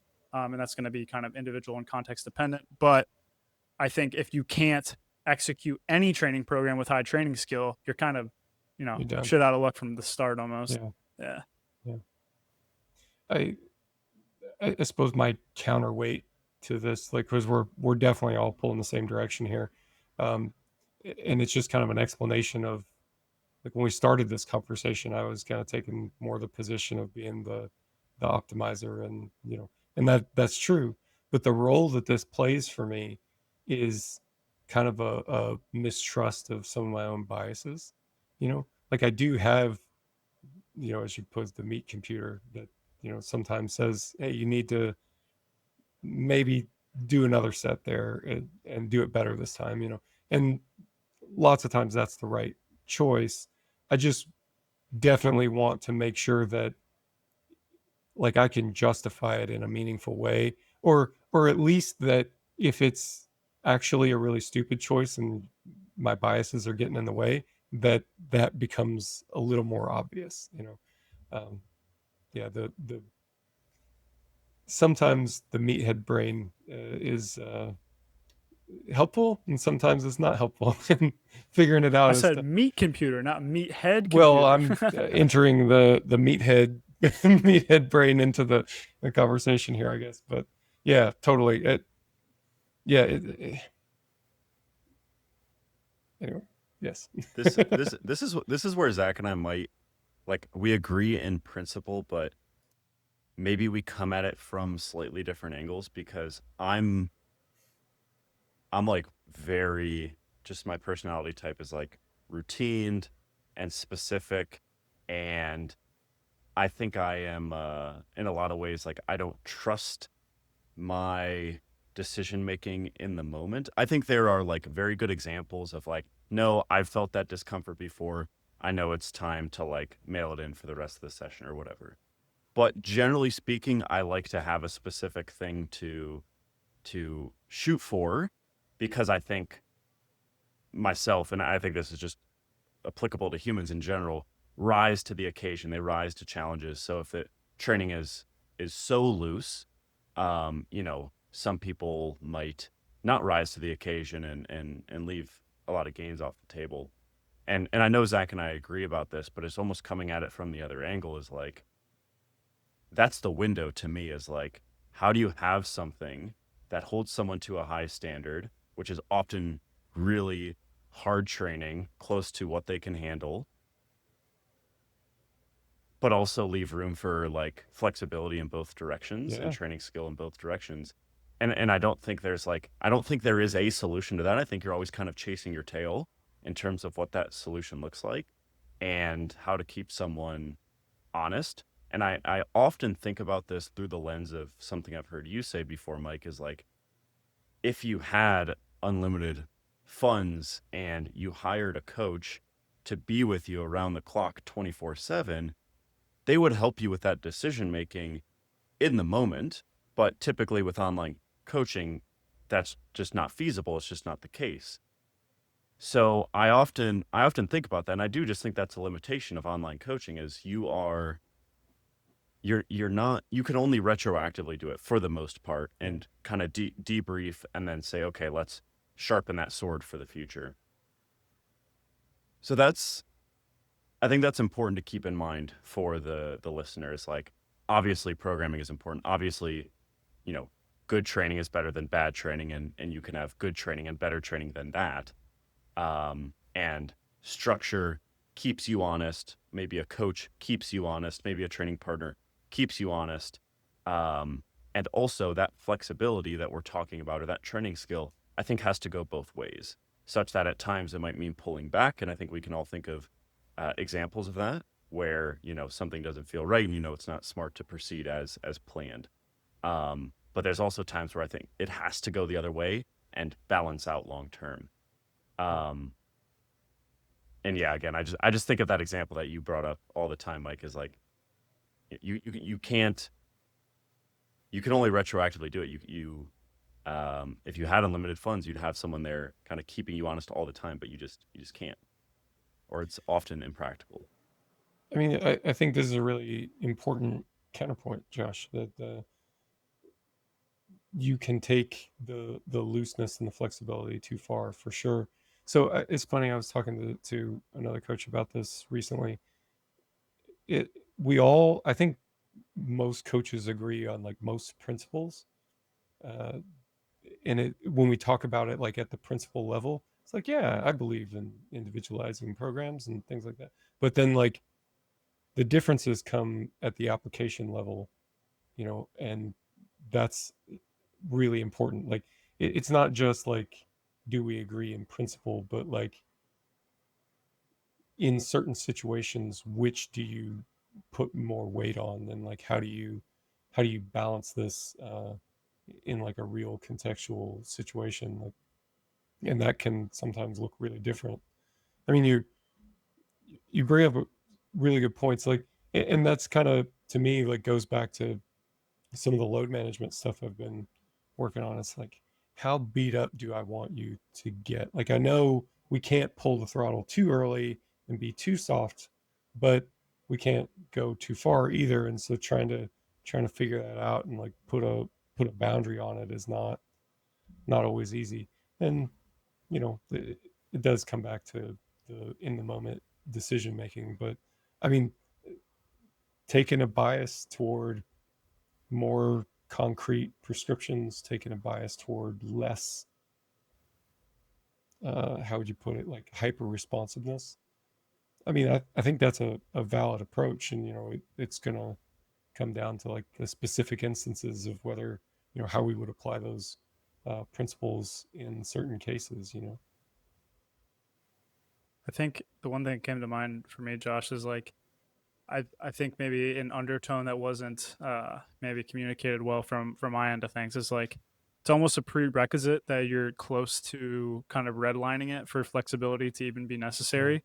So like I feel like it's there the flexibility that's necessary / desired is essentially proportional to the degree you're kind of going to what you can handle.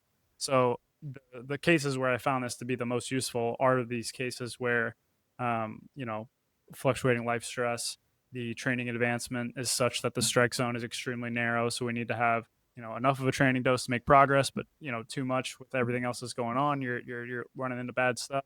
So like to me, those are the situations where the flexibility needs to be leveraged. And I want to underline too that it does need to be leveraged in both directions. That's crucial. But I think to highlight your point, Josh, is like at the end of the day, though, for people who can better adhere to structure, I think that what that's communicating to some degree is that you have a more favorable external environment for structure, which usually is going to lead to more favorable outcomes in a lot of cases. That's just the harsh reality of life. If you have a really predictable scenario, you're getting your 8 to 9 hours of sleep every night, you're able to perfectly adhere to your macros to the gram every day, those kind of things probably is going to lead to more favorable outcomes on average. That doesn't mean you can't make excellent progress without those things, but it's just I think those things kind of go one and the same. So to me, the flexibility should be leveraged in those situations where the deck is starting to get kind of stacked against you, to where the super structured prescription is maybe a little bit less realistic. Almost is kind of the way that I view it. So yeah. Can I float a hypothetical for all you guys? Really, just a quick one. It's related to this. So, say you've got an athlete, like we all can come up with scenarios where they show up and everything's feeling heavy, and we talk about that all the time, and we downregulate the training load so that they can complete the training or something like that. But consider the opposite situation. Like you have an athlete that comes in and they're just crushing it.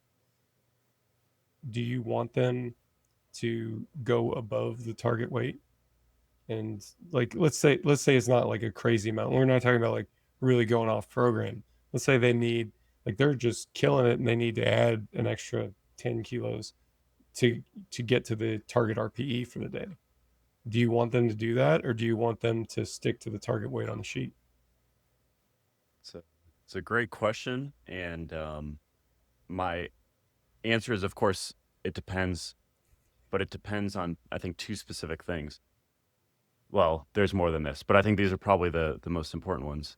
I'm pretty big on like, and I think this has gained quite a bit of popularity in recent years, is like, and it's also relevant to like the A, B, C sessions you mentioned, Mike. I think it depends on like what session it is and also what week it is.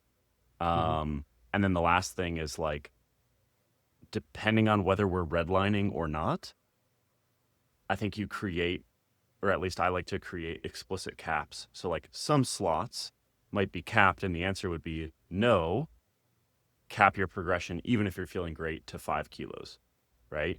Whereas other slots, or if the lifter isn't redlining or it's the last week of a block and we know that there's kind of low risk for consequences given the nature of the next week of training, let it rip. So I would say on average, yes, like I would leave a good bit of room for autoregulation, but kind of almost like the bands of autoregulation in that specific example depends on, where you're at in the training week for that lift and where you're at in the training program and then any like additional constraints within the protocols. That's how I think about it. This is probably where we'll show some personality diverge. The way that I think about it nowadays is, so I ask myself a couple questions. First question I ask myself is, how do I react when someone has a substantially lower performance? I don't really react. I kind of expect that to some degree. That's going to happen some days. Some days you're going to have just an off day, right? And that has consequences to it, obviously. And you don't want to have that all the time. So if you see that more than you'd like, you're going to make adjustments. Similarly, some days you're just going to have good days. And so I think that has some potential negative downstream consequences you may want to think about. Maybe fatigue, maybe implications on the rest of the training block, momentum, those kind of things. But also has some positive implications too. If you have a really good day, maybe you are going to be more adherent to the rest of the program. The intent is you're more motivated. Things are executed to a higher degree for the rest of the training block that can have some positive momentum associated with really overperforming. So I think those aren't anything to turn your nose up at either. The main thing I'd say, though, is that I think a undertone of this that often happens that I think changes my answer is that I think there are different ways in which that higher degree of performance manifests. So there's kind of two situations that are coming to my brain. I start warming up. Man, I'm feeling good today. Maybe I select some a little bit more upbeat music. Maybe, belt's a little tighter today. A little extra chalk. That won't hurt. And now, kind of what Josh was saying, that intent of the training session or the quote unquote like target prescription that you're regulating your performance relative to has changed. The goalpost has shifted to now what you're high performing on is in a completely different external state than normal. So whether you want to call that arousal or something like that, but I think that happens a lot. It's training skill again. Exactly. You'll see that's where like the YOLO sessions or the YOLO singles or whatever, that's like that whole kind of ethos. Even if you say that you're maintaining the training prescription, if the entire external state of that training session has changed, I don't know if I'd really call it higher performance anymore. What I'm talking about that I would be totally fine with, and I think honestly has a lot of benefits, you could even speculate from an adaptation perspective, there could be benefits to it. Because one of my total just, anecdotal beliefs is that training in truly high performance states has like very, very positive adaptations that can't really be gained. Like basically what I'm saying is like, let's say there's like a true strength. So like 250 kilos is like your true max. You're not going to be able to manifest that on every day, but that's like your true max.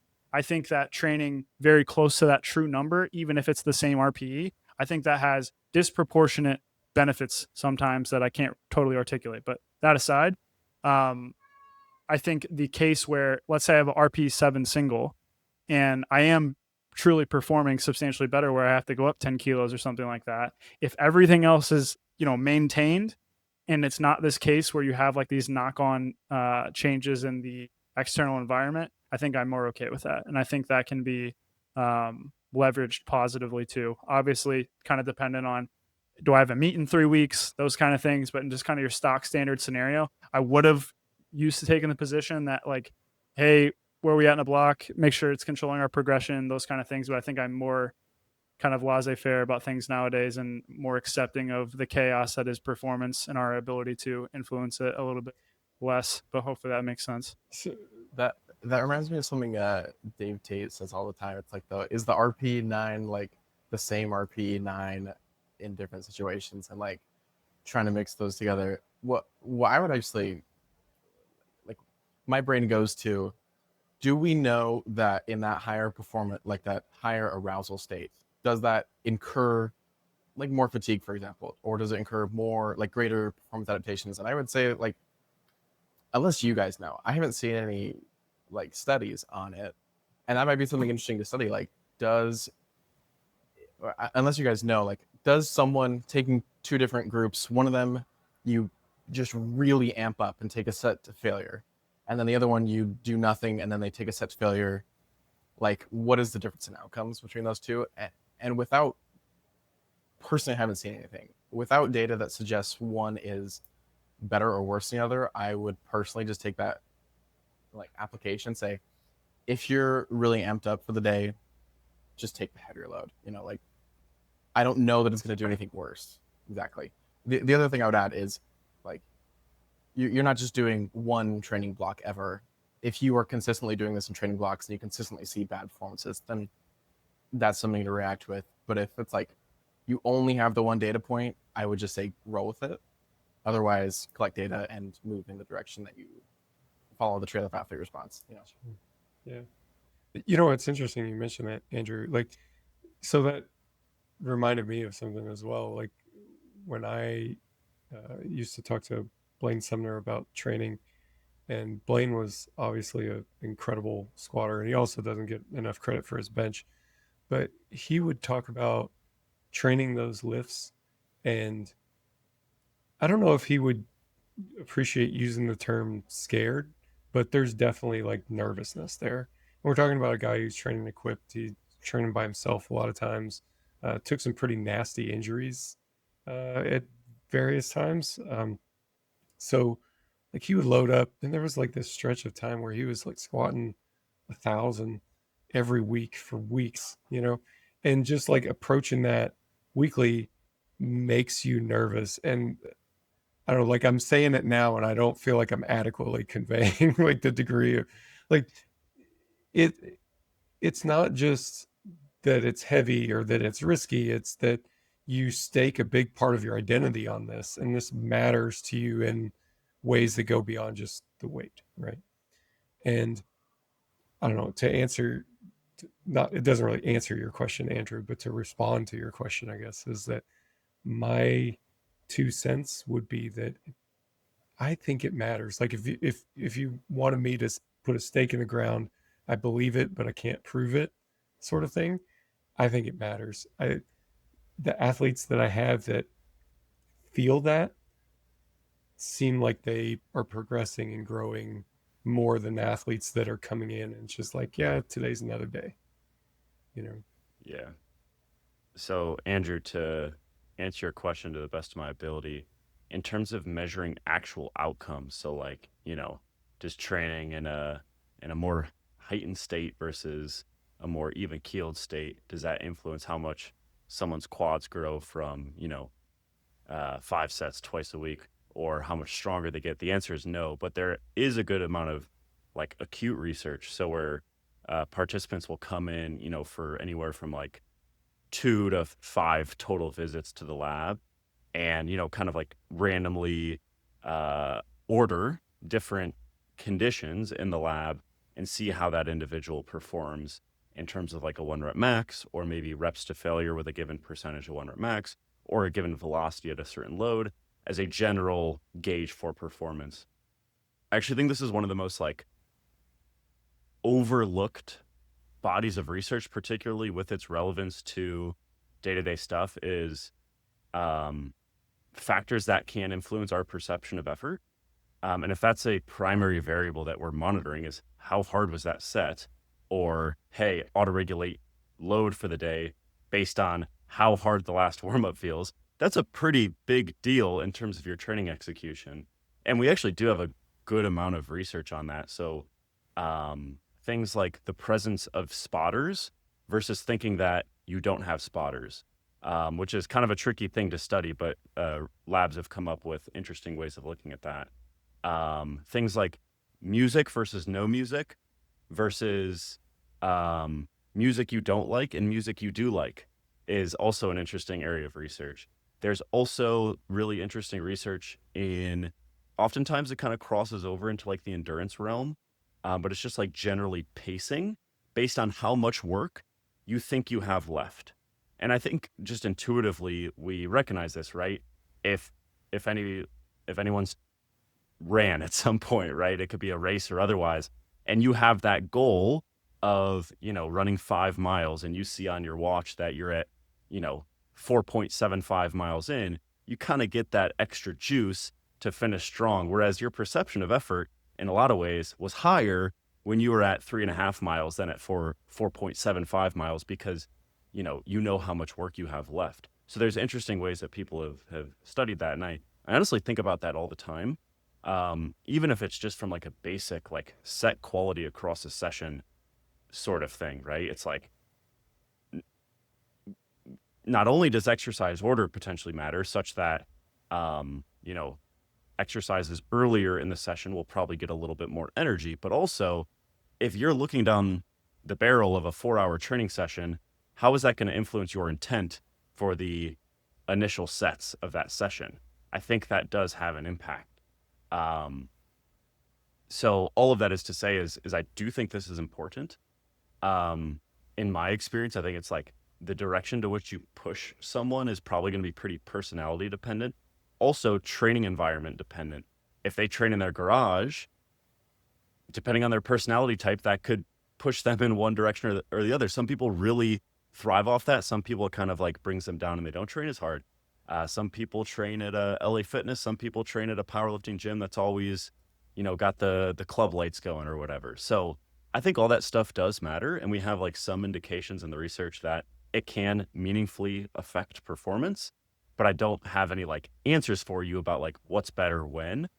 Just that it probably does matter, and I think we're all aligned, and I think most coaches would be aligned that it's a thing, and it's probably something to be cognizant of. Training environment strikes again. Yeah, I think it's an important thing to cultivate.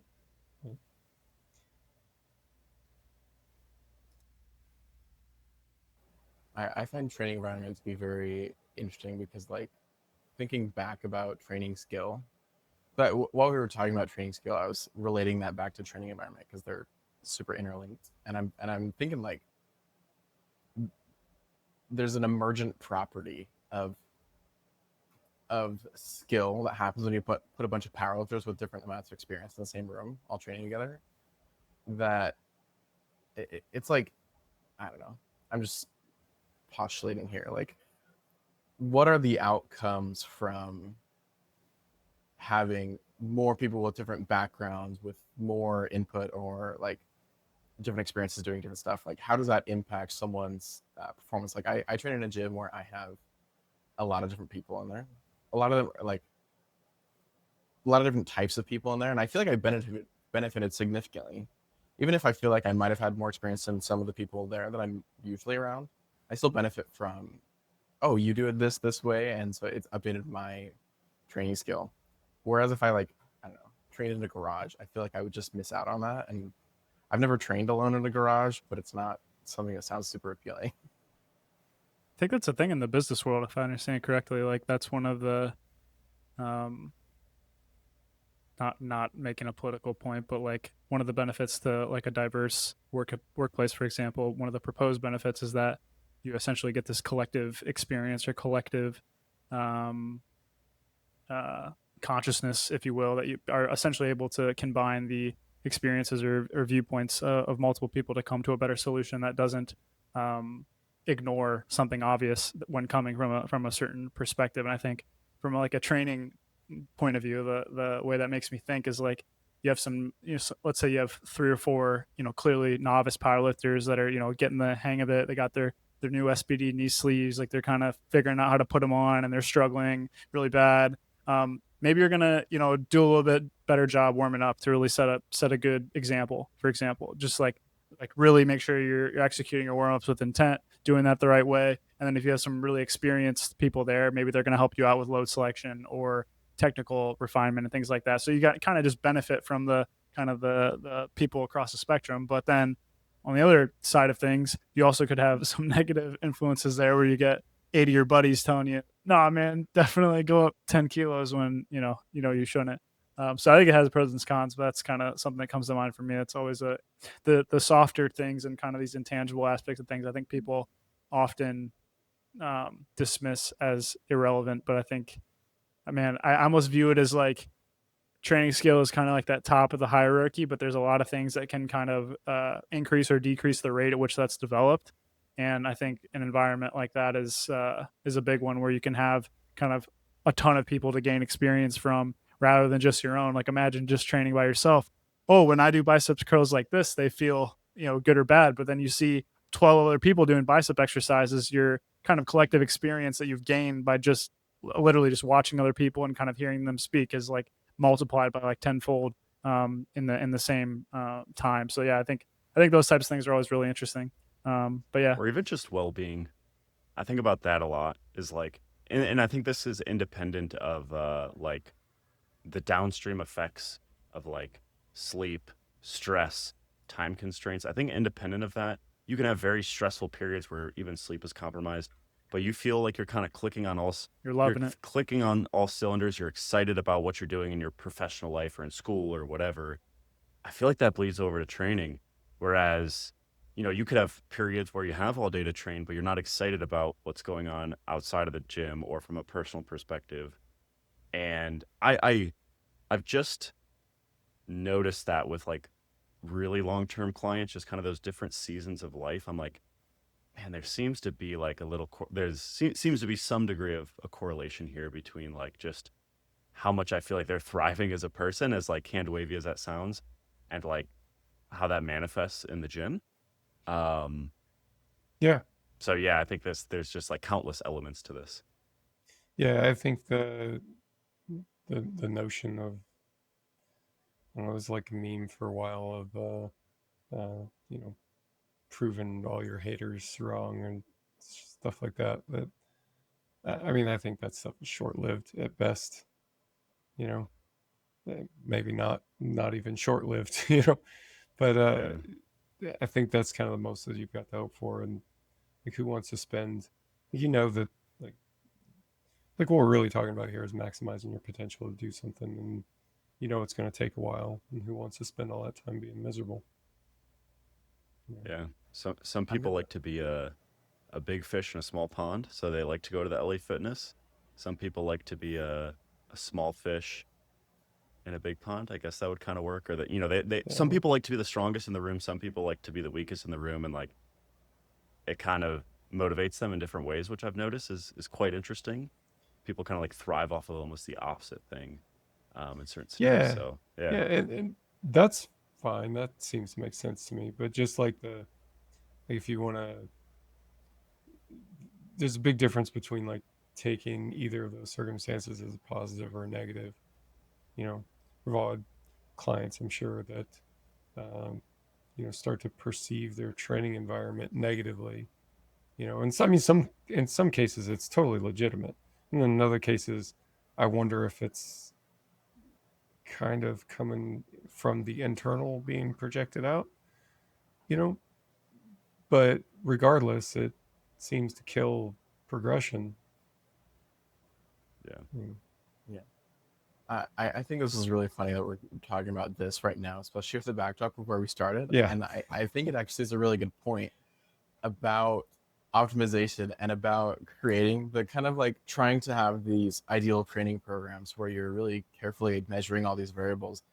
And ultimately, like, it's so interesting that I think that stuff matters like hugely. And at the same time, eventually it devolves into this kind of like, well, like, are you in a good environment? And like, I think it kind of just to bring it all the way back, having this like this literature and this stuff is really just the backdrop behind everything else. Like, knowing these relationships is just largely the backdrop to what we're doing right now and talking about training skill and talking about intuition and how you measure load management and like how you actually get to the right load on the bar.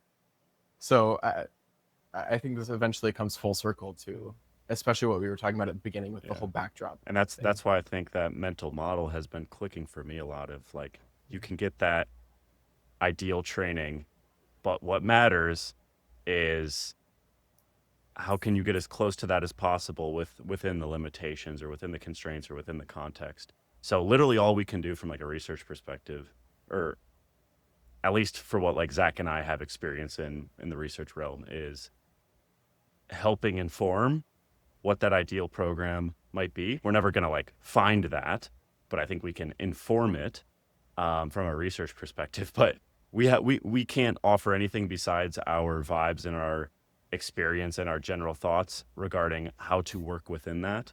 Because that's just not. There's different tools for different jobs, and research probably isn't the tool for that job. I think that's a soft skill of coaching and experience that just a lab coat isn't gonna give you any answers the way that I view it is like research's job is to best describe the levers that we can pull, and then the art of coaching is knowing when and the costs and benefits and the contextual application of when to pull those levers. So I think, the research does a good job of saying, okay, if I am having an individual who doesn't seem to be capped from the training that they can tolerate, they're not progressing as fast as they would like, and their squat seems to be limited by knee extension torque that I believe to be mostly limited by the size of their knee extensors. I got a pretty good idea that, maybe train with some extra volume, a little bit closer to failure, maybe certain exercises that are a little more challenging at a specific part of the range of motion. It's a pretty safe bet on that's going to be a good way to address that training intervention. But knowing the exact doses in which to pull those levers, the costs, and the understanding the external constraints in which, actually, now I have these hierarchy of levers that are well described. In this exactual contextual application, this other lever might be actually a better tool to solve this problem. Those kind of things. So I think that's really the job of research, is just to help us try to describe those levers as best we can. The coach and the system and the framework that you operate within, which is contingent upon your assumption, is always going to be that thing that drives you to know when and where to pull which levers for which situation. Yeah, and I really like Yeah, that analogy. I could feel like I could make a make a picture of that analogy. That's exactly right. I think in pictures, that's all I do. Can confirm. How I like think It's of it literally- is you have all these things, and you have this literature, and you have these general frameworks, and then you just cascade into these different tiers, and then at the bottom you are doing a set of 5 on high bar squats at an 8 RPE today. But that's like the outcome that you tell the client. And you can show them some of the other layers of decision making, but it's like, we have this and it cascades into this. Okay, now we have another funnel, and then we have another funnel. And eventually it gets down to, today you're doing this at this RPE with calibrated plates on a combo rack. Like, it eventually gets more specific, but it's just it might change these things up here, which I think is really important to have those in place. Exactly. But it's like the first layer or second layer of funnel. I don't know, guys. We don't have to do sets anymore. Or who even thought of inventing sets? Or, I totally get what you're saying, man. That's it's a good way to describe it, guys. It's always a lot of fun to get you guys on here and chat. It's been a minute since we've had a good training theory conversation like this one, so appreciate your time.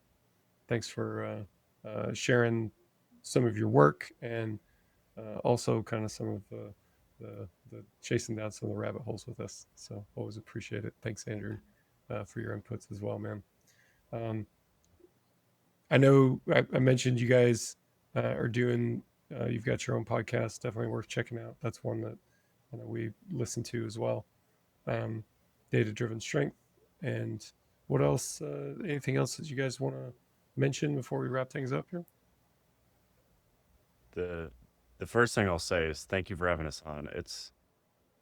We whether we mention you or not on the podcast, we're often talking about a lot of things that kind of informed our thinking when we got into this space, and as we continue to exist in this space. So I don't know. It's pretty cool for me that you guys tune in. So we appreciate that a lot. Also appreciate you having us on. You can search Data-Driven Strength on YouTube or Spotify and find the podcast there. Or probably the best place these days is just go to datadrivenstrength.com and sign up for the newsletter. I was working on a newsletter this morning where the subject line is like, am I too blank to keep progressing?